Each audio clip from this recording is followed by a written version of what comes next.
একদিন হজরত মুহাম্মদ সাল্লাল্লাহু আলাইহিস সালাম তার প্রিয় কন্যা হজরত ফাতেমা রাদিয়াল্লাহু তাআলা আনহাকে ডেকে বললেন, হে ফাতেমা, এই মদিনায় এমন একজন কাঠুরিয়ার স্ত্রী থাকে, সে এমন একটি বিশেষ আমল করে, যে আমলের কারণে সে তোমার আগে জান্নাতে প্রবেশ করবে।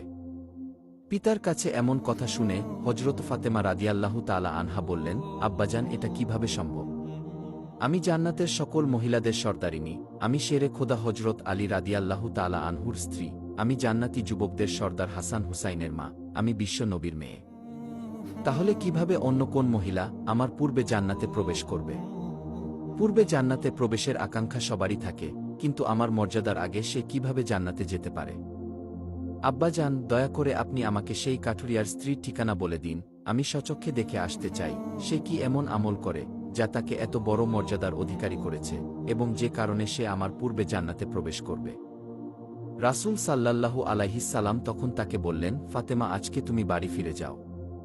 কিছুদিন পরে আমি তোমাকে ডেকে নেব এবং আমি তোমাকে সেই কাঠুরিয়ার স্ত্রীর ঠিকানা বলে দেব।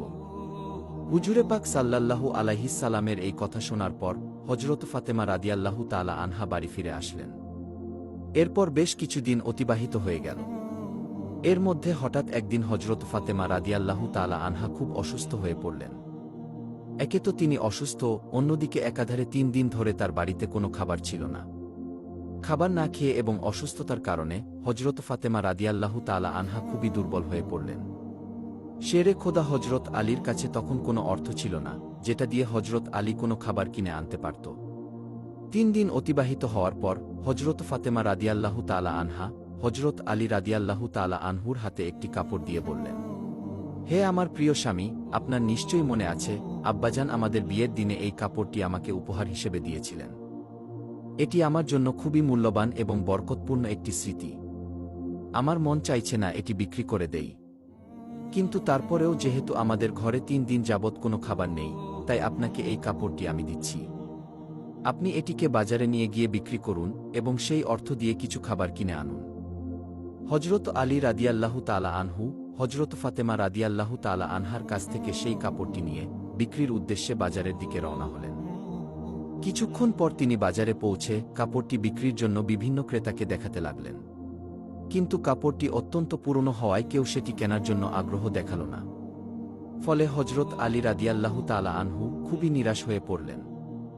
তখন তিনি আল্লাহ রব্বুল আলামিনের দরবারে ফরিয়াদ করলেন, হে রব্বুল আলামিন, এই কাপড়টি অত্যন্ত পুরাতন, তাই কেউ এটিকে কিনতে চাইছে না। দয়া করে আমার এই সংকটের সমাধান করে দিন। আজ ৩ দিন যাবৎ রাসূল সাল্লাল্লাহু আলাইহিস সালামের কলিজার টুকরা হজরত ফাতিমা রাদিয়াল্লাহু তাআলা আনহা এবং তার ২ সন্তান হাসান হুসাইন না খেয়ে আছে। হে মহান রব্বুল আলামিন, আমি যদি আজ এই কাপড়টি বিক্রি করে খাদ্যের ব্যবস্থা না করতে পারি, তবে তাদের আজকেও না খেয়ে থাকতে হবে।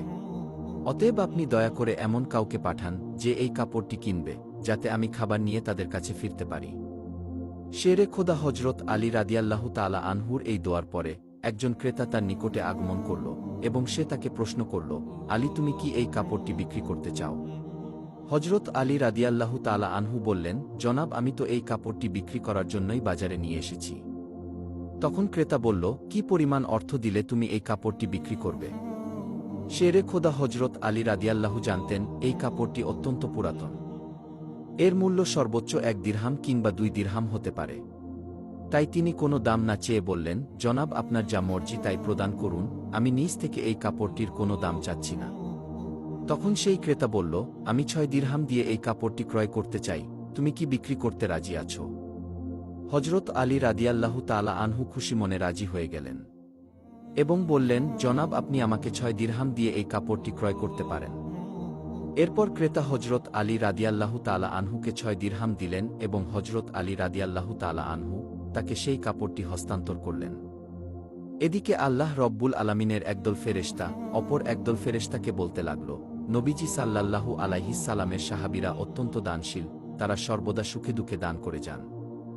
তখন অন্য একদল ফেরেশতা বলল, হ্যাঁ, নবীজির সাহাবীরা দান করে, তবে সব সময় নয়। যদি তাদের হাতে কিছু থাকে তাহলে তারা তা দান করে, কিন্তু যখন তাদের নিজেদেরই সেই জিনিসের দরকার হয় তখন তারা তা দান করতে দ্বিধা করে। ফেরেশতাদের এই ঝগড়ার সমাধান করতে আল্লাহ রব্বুল আলামিন তাদেরকে বললেন, হে আমার ফেরেশতা, তোমরা একে অপরের মধ্যে ঝগড়া না করে এই বিষয়টি পরীক্ষা করার জন্য শেরে খোদা আলীর কাছে চলে যাও। সে 6 দিরহাম দিয়ে একটি কাপড় বিক্রি করেছে।